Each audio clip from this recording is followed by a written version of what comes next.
Great morning, you guys. Great morning. Come on in.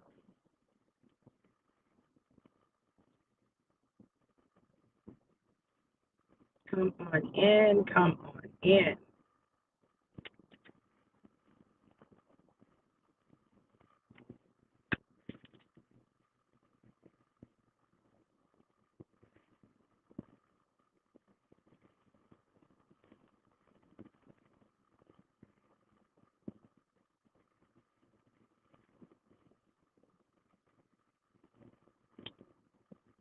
Great morning.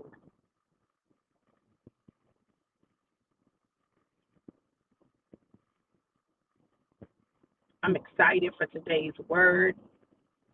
I believe it's going to encourage you and inspire you, motivate you, empower you to press on, to press through. Great morning, Charmaine. How you doing, gorgeous? I'm driving, so y'all gonna have to bear with me. I might not be able to see your comments. All right, go ahead and put this Cash App info up.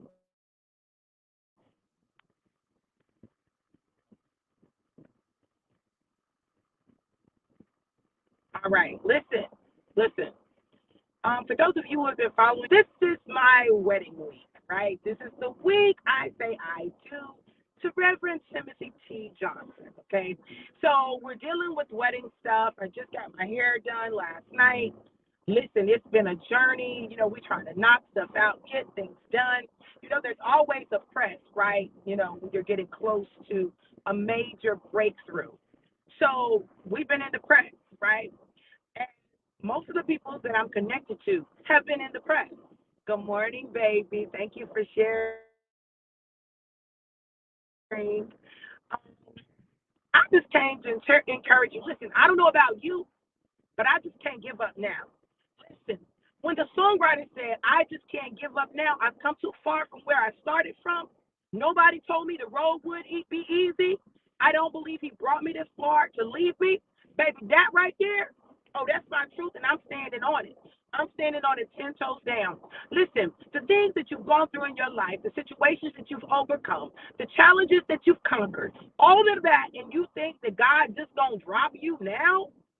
No, not the God that I serve, not my God. My God is a God who is faithful to complete it unto the end, right? Even in the scripture when it says that he who began a good work in you is faithful and just to bring it to completion until the coming of Christ Jesus. Baby, all of that said, you just can't give up now. No, you can't afford to give up now. You can't afford to stop now. You can't afford to quit now.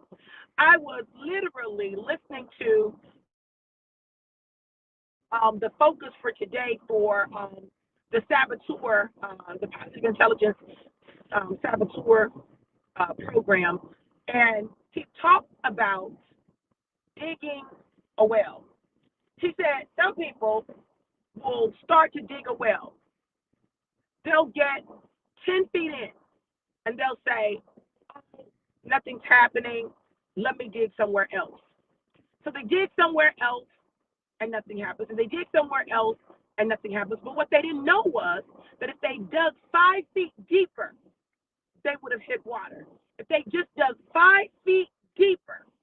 So sometimes in our efforts to find a solution, we don't dig deep enough.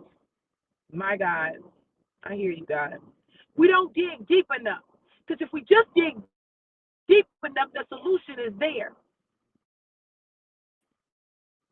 If we just dig deep enough, the answer is there. If we just dig deep enough. But you got to dig deep enough.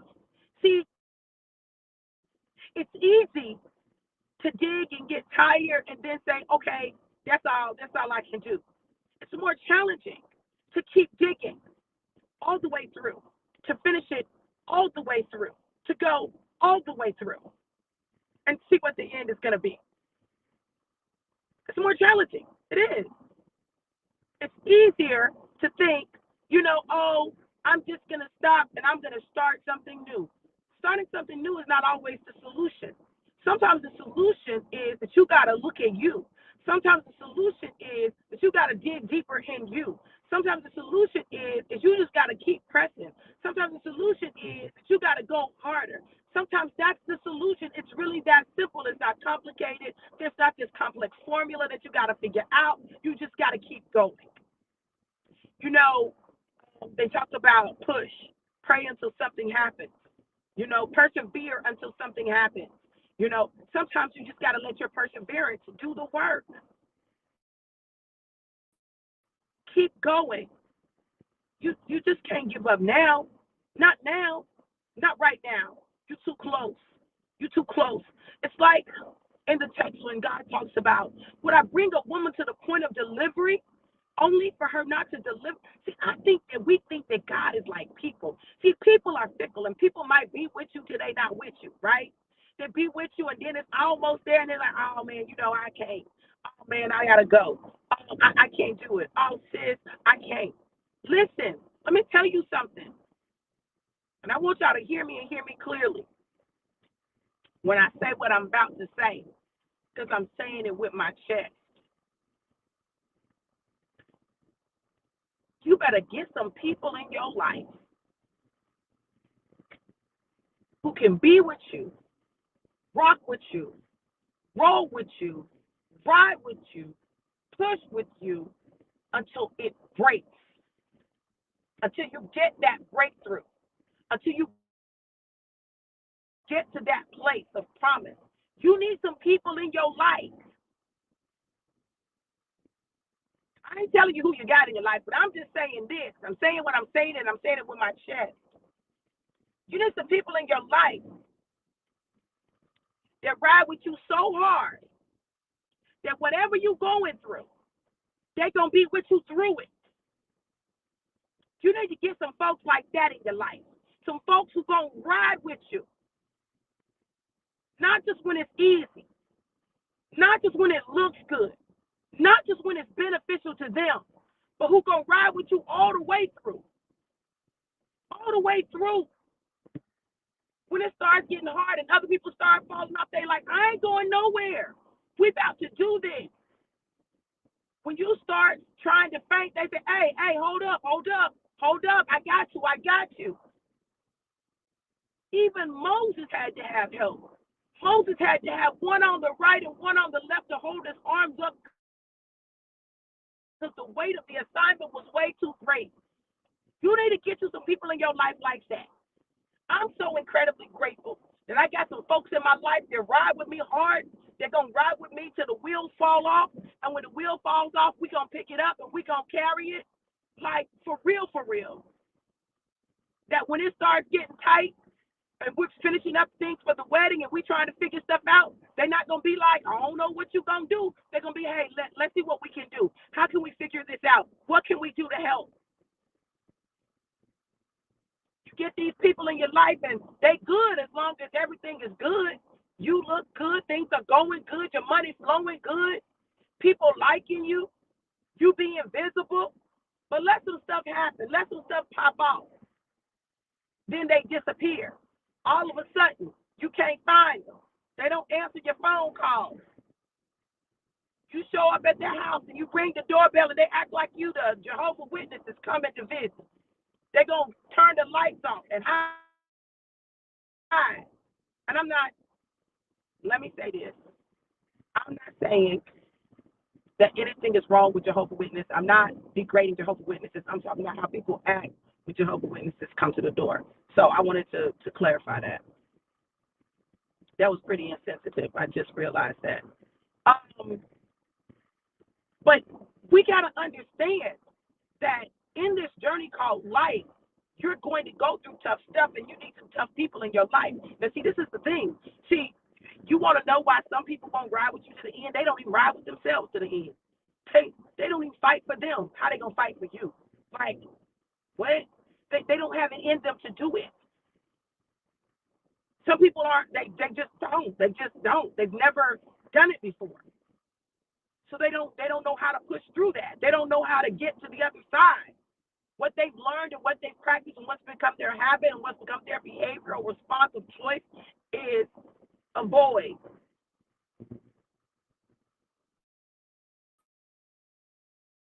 Hide, run,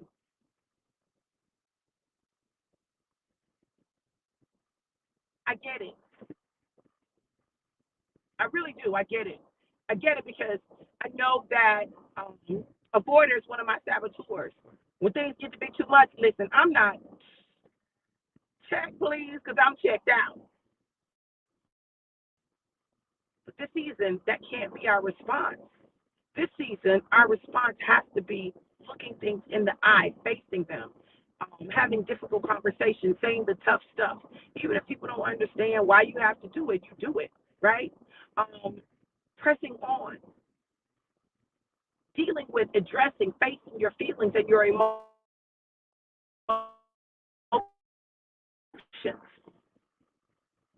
not avoiding the feelings, acting like they don't exist. No, this is a different kind of season. I had sent a friend of mine the wedding invitation and said, "We'd love to see you guys." And she had responded and she said, "One thing about my sis, she gonna keep her husband." Well, I definitely, I definitely have had my share, and some other people's shares too. Um, I definitely know how to get a husband. Haven't always chosen wisely, and honestly, haven't always been in a healed enough place to have a forever husband. I'm grateful though that I took a season not to have a husband. I'm grateful that I had a season where um, I really got to know me. I really got to heal the wounds of my life. I really got to figure out where the wounds came from. And And I'm not going to beat myself up about my previous marriages. I'm not going to beat myself up about the things that I got wrong. I'm not going to beat myself up.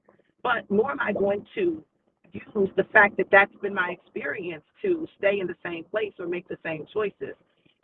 At some point, you've got to deal with you, address you, and grow up. You've got to mature to the place where you can be honest with you about what's going on with you and deal with those things, face them, address them, and keep moving and stepping. I'm grateful that I did all of that because it put me in a position so that when my forever husband shows up, not only could I recognize him, but I would be in a position where I run him off, where I wouldn't sabotage the relationship, where I wouldn't um, feel like I didn't deserve it. No. So it's not enough to be able to get a husband if you don't know who you are. If you don't know who you are, you can get all the husbands in the world, and it doesn't matter because eventually you'll find yourself back at the same spot every time. But when you know who you are, when you really learn who you are, you've got your identity together, your identity down, you see yourself as God sees you. When you have dealt with those wounds, those childhood wounds, those hurts, those gaps in your life, then you can begin to repair those things in you that are in desperate need of repair. We can act like, oh, it's everybody else. No, it's not everybody else. What is it in you? What is it in you? And that's the thing, I came to grips with, hey, yeah, everybody has their issues, but guess what? Those issues didn't just appear. So those issues existed when we got together. The question is, why did I choose to be in a marriage with someone with those issues at that point in my life? So I got to be honest with me, right? See, you got to be honest with you. And if we can get honest with ourselves about our choices, if we can get honest with ourselves about our flaws, if we can get honest with ourselves about our shortcomings, if we can get honest with ourselves about our fears, if we can get honest with ourselves, then we can begin the healing process. See, you want to give up because you ain't got honest with yourself. You want to give up because you haven't gotten honest with yourself. Honest with yourself about why you keep making certain decisions. Honest with yourself why you're in the position that you're in. Honest with yourself about you about life, about choices, about relationships, about finance, about love, about spirituality, about God, about everything. You gotta stop lying to yourself. And when you stop lying to yourself, then you can stop lying to other people. See, the problem is we lie to other people because we lying to us. You don't even know what the truth is no more. You lied so much to you that you don't know what the truth is.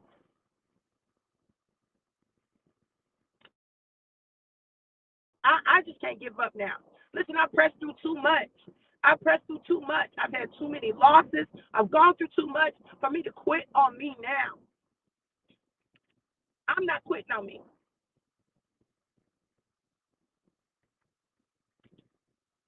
I believe that I am who God says I am. I stand on it. I believe I can have what God says I can have. My portion is my portion, and I want all of it. And that means that in order for me to obtain what God has already ordained for my life, there is work I must do on me. The work doesn't stop because I'm getting married. The work doesn't stop because my husband found me. No, the work doesn't stop. In fact, I would contend that now I work harder. Because see, now it doesn't just affect me, it affects someone else, other people. It always affects other people. But listen, oh, this one won't fail. This one won't. Oh, this is forever. This is till death do we part. That's what this is. There's no other option. There's nothing else. That's us and that's us. That's us when it's good and that's us when it's bad. But that's us. No, we riding this. We're riding all the way to the end. There's no checking out. There's no avoiding. We'll address what needs to be addressed, deal with what needs to be dealt with. But this is it. No, no. God has done too much to put the two of us together for me to allow even me to get in the way of that. Now, I definitely ain't going to allow nobody else to get in the way of that. There's no situation, no circumstance that could cause me to walk away at this point. Listen, period. Period. So when he asked me, have you got socks on? I don't need socks. I know. I don't need socks. There's no cold feet here. I know that I know that I know. For the first time in my life, not only also know that this is what God had planned for my life and my forever life. When God gives you a man who desires to take care of you. Women, we got to stop being so caught up in I can't be vulnerable. I can't be vulnerable. I can't let my guard down. And then wonder why you can't find true love. Because, girl, you blocking it. You blocking it.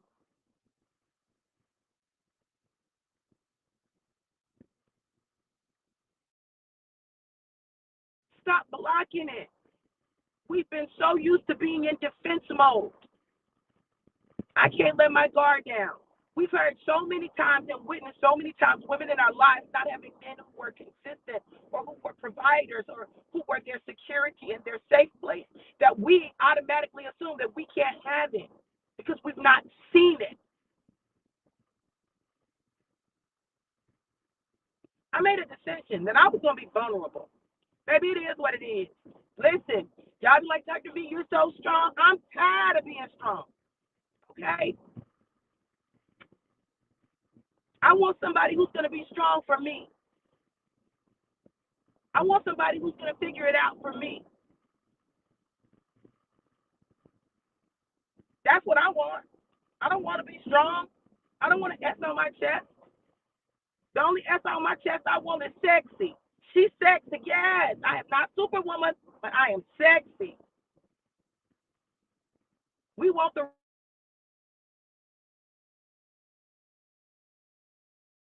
wrong sanctification altogether.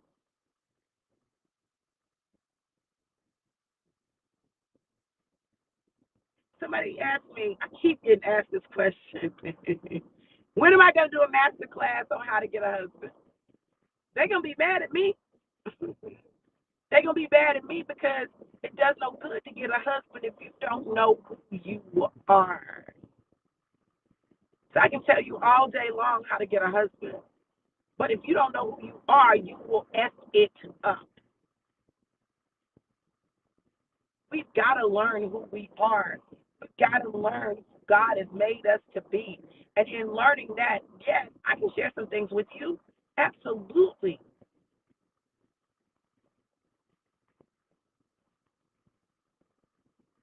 And it's not, see, people think that it's about sex. Sex is only a part of it. Sex is not even the biggest part of it. It's a part of it, but it's not even the biggest part of it. The biggest part of it is knowing how to talk to a man. That's the biggest part of it. I just know how to talk to a man and still allow him to feel like a man, even if it's something I disagree with, even if it's something that I don't like. What I'm not going to do is be talking to him crazy like I'm his mama. I'm not doing that because I'm not trying to be his mama. Y'all want to know why men don't respond to the things you say? It's because you give them too much masculine energy. You can get the point across. You can get what you want accomplished without giving them all that masculine energy.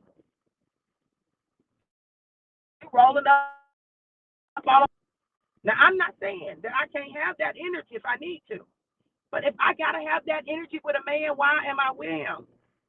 If I got to roll up on you like you're a looker in the street and we get ready to go to war, why am I with you? If I'm with a man and that man loves me, I should be able to come to him from my heart. And his heart should be that he doesn't want to see me hurt. He doesn't want to see me sad. He doesn't want to see me upset. That should be his heart. If that's not his heart, that might not be the man for you. Because when a man loves you, a man will move heaven and earth for you. And if a man is not moving heaven and earth for you and you got to tell him everything you want him to do and you always complaining, because he's not doing this and he's not doing that and, I just wish he would do this and I wish he would do that, check your energy and check how you're coming at him.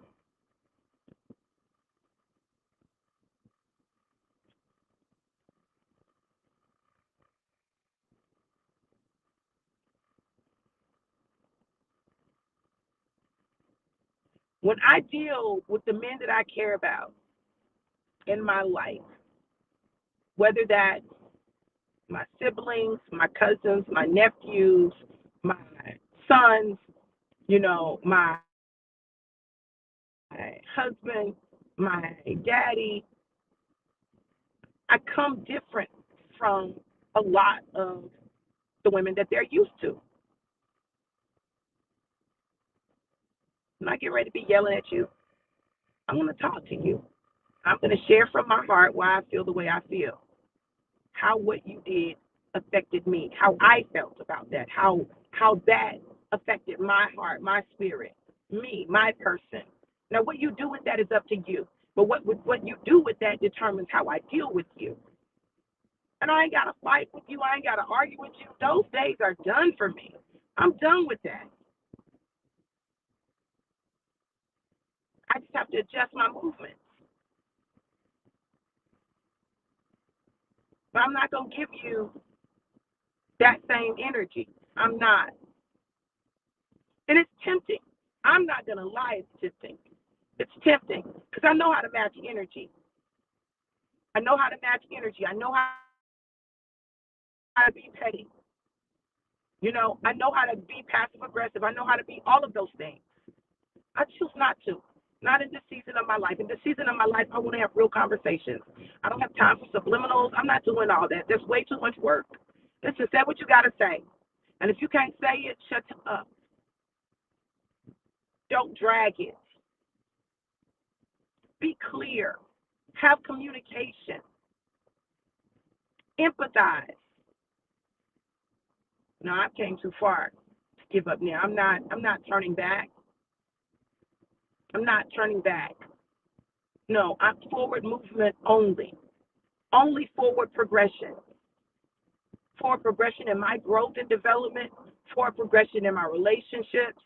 And then, I had to just get to the point where I accept that some relationships are just what they are. Like, don't put no more on it than it is. Like, you can expect them people not to be loyal. You can expect them to backbite. You can expect them to find little things to say. You can expect it. So don't get worked up about it. For what? Petty people are going to be petty people until they decide they don't want to be petty anymore. But most of the time, people who are really petty are petty because they haven't developed the communication skills to communicate effectively with others. Up your communication skills. If you, the person that finds yourself always being petty, look at yourself and figure out, why am I being so petty? Why is this my go-to communication format? And deal with that. Because I ain't here with the petty. I want a life where I can enjoy my life, where I ain't got to have my guard up around people that are supposed to love me. Now, if you're supposed to love me and I always got to have my guard up around you, you don't love me. Not in that agape love, because when you love someone, you care about them. You care about their feelings, their emotions. You care about, how things you say and do affect them.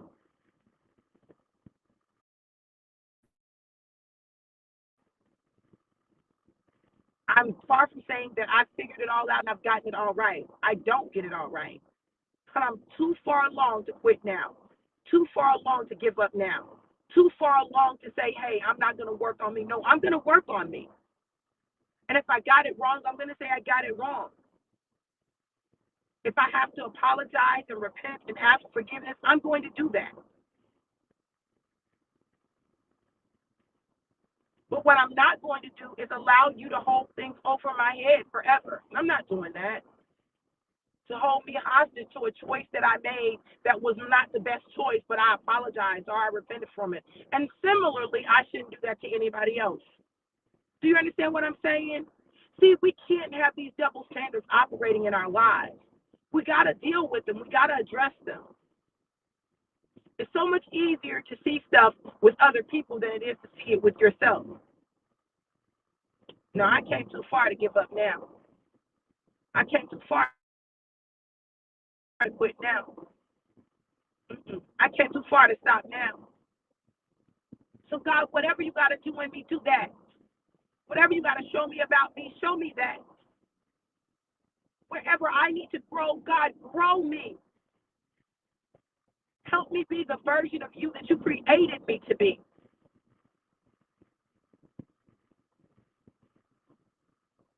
No, I can't quit. Can't stop. Won't stop. As we're preparing to say I do on Saturday, every day I'm reminded of why I love that man so much.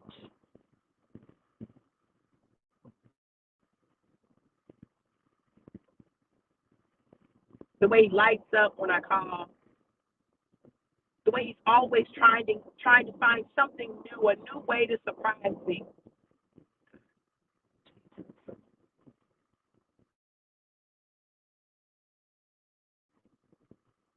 A new way to show his love for me. Another way to make me smile, make me laugh, to see my nose crinkle up. Find you somebody that loves you like that loves you so much that they just want to see you smile every day for the rest of your life. And if you're not smiling, and there's a reason that you're not smiling, that they'll address it. You don't have to have it all figured out. Figure this much out. Can you be purpose partners? Can you be mission mates? Can you love each other when you don't like each other that day? Can you grow with one another? Are you willing to evolve together?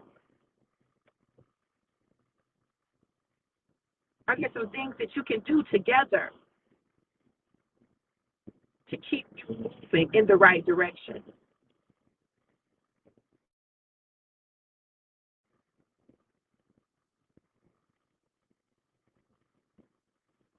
Have you been anointed to deal with their personality? It takes a special anointing to deal with it because I'm a lot, and I know I'm a lot. When people say you do a lot, honey, you do too much. I do a lot. Okay, I do a lot, but I need somebody who loves my a lot, loves my too much, and it's not too much for them. Y'all look for compatibility. Y'all trying to find the person with the perfect body and the perfect credit score and the perfect bank account and the perfect house and the perfect smile. Well, I got the perfect smile. Listen, um, you're looking for all the wrong stuff and not looking at the core of people's character, at the calling on their life, and what they're anointed for. Can y'all do it together? Listen,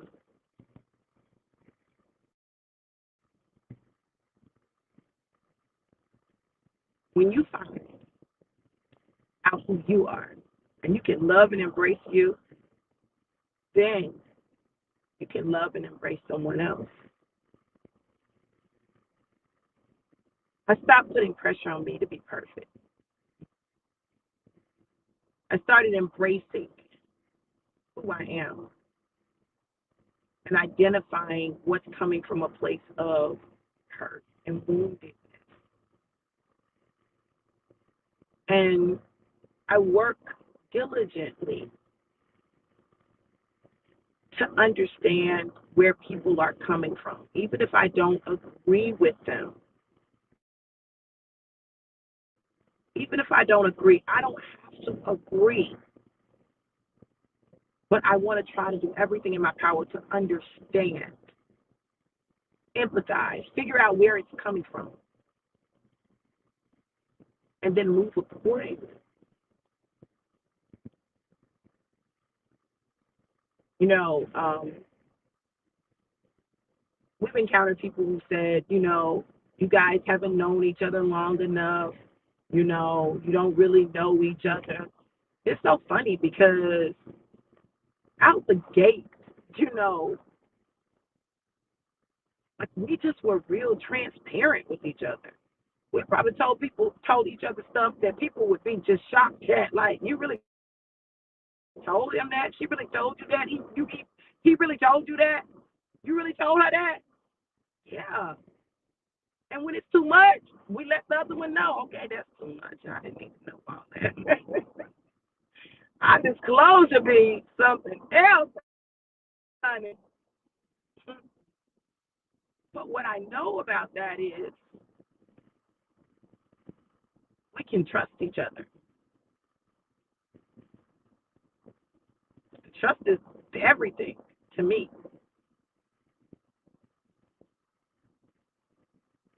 Similarly, we can trust God. You can trust God with your flaws. You can trust God with your fears. You can trust God with those things that keep coming up and you don't understand why it keeps coming up, but you're afraid to dig deeper. Dig deep. Find the root of those things and do the work. It's healing season. It's time to heal for real. Not for show, but for real. When I started doing the No More Sabotage classes, I didn't realize just how deep it was and how many things it covers. We can talk about all these other things, but it's like a universal framework for all of these other things that we deal with, and it allows you to just address stuff that needs to be addressed in your life and do the work without it taking forever and really see change, effect change effectively in your life. Some of the things that God wants to do in your life right now, He can't do until you do the healing work because you will mess it up.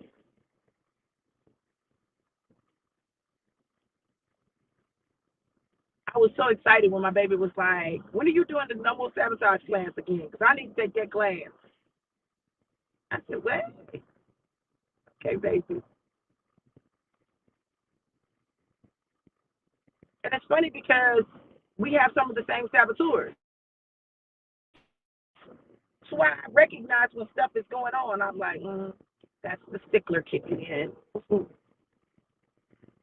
So when he asked me the question, what happens when two sticklers get together? I said, there's a lot of stickling. We have to figure it out. We have to be patient with one another. We have to hold each other accountable lovingly, lovingly, not judgmentally, but lovingly. Hold each other accountable. I know this. I know that you can quit. You can give up. You can. But I know that that's not God's plan for you. But you can. He gives us free will. If you really want to see the promises of God manifest in your life, stay to the work. Just do the work. Be real with you.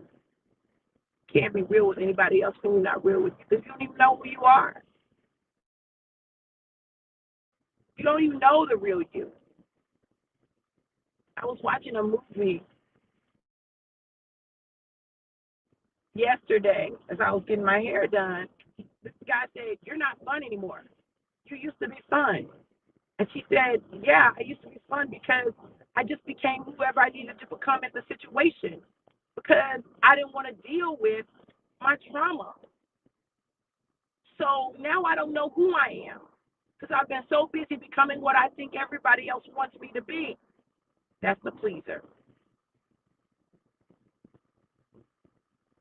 And he's like, "Well, I just want us to have fun." And she said, "Look,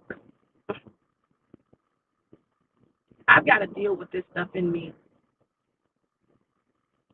and not have to worry about how it's going to affect you or how it's going to affect our relationship."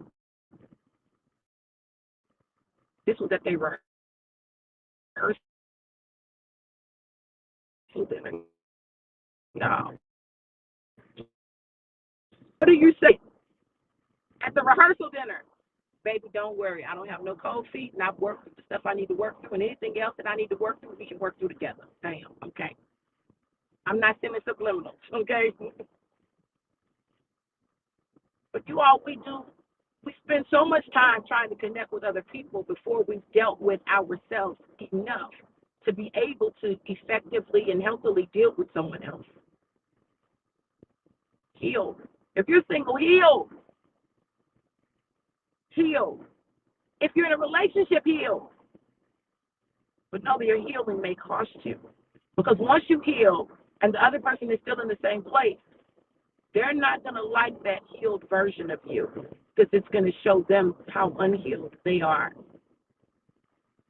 You may have to make some difficult decisions, but heal anyway. You deserve to experience the healed version of you.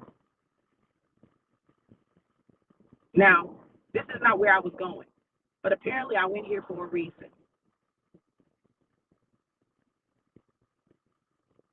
You have to understand that God is sick of people playing church, doing church, but not growing. Y'all, we need to grow. We need to grow up. We need to grow in our communication skills. We need to grow in our ability to love and how we show love.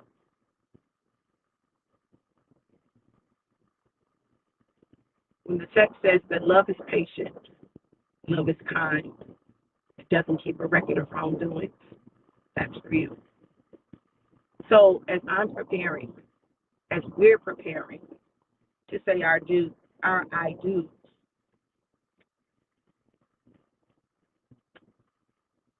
I'm reminded of what love really looks like.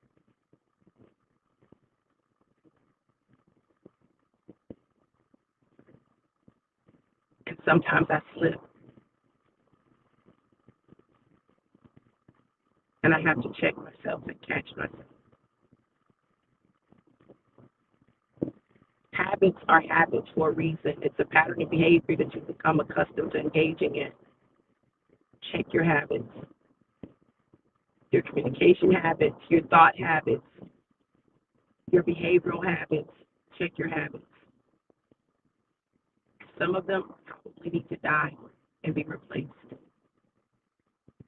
Today, I pray that something that I said blessed you. I pray that you were encouraged and inspired. I pray that you picked up a mirror and looked at you. And instead of pointing the finger at others, that you pointed the finger at you. And you said, God, examine me. Examine my heart, my mind, and my actions. Show me, God. Show me what I need to work on so that I can be who you created me to be.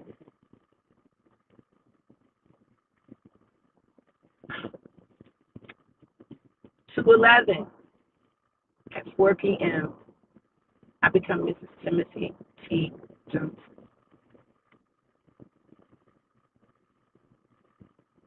No longer one in and of myself, but two that become one. And I'm excited about that. Not just because the dress is bad, but the dress is bad. Not just because we're going to have a beautiful anointed wedding, and it is going to be a beautiful anointed wedding. I'm excited. It'll be the beginning of our forever.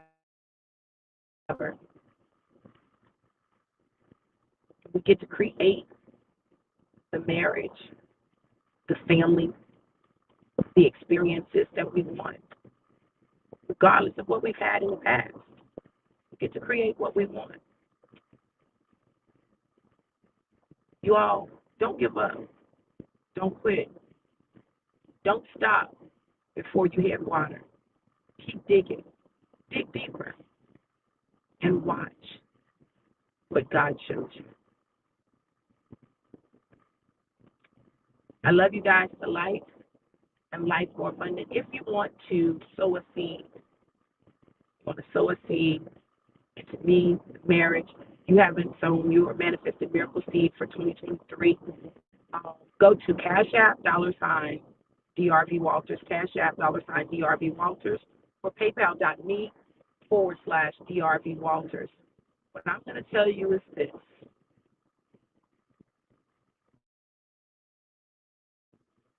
Pay attention to what you sow into and who you sow into. Make sure it aligns with what you desire to see in your life. If it doesn't, cease and desist. Know that God has a plan, and that plan is to bring you to a harvest, and that harvest requires seed. I pray that God continues to show you you and teach you grace in dealing with you and dealing with others. I love you guys. To life and life. Have an amazing, incredible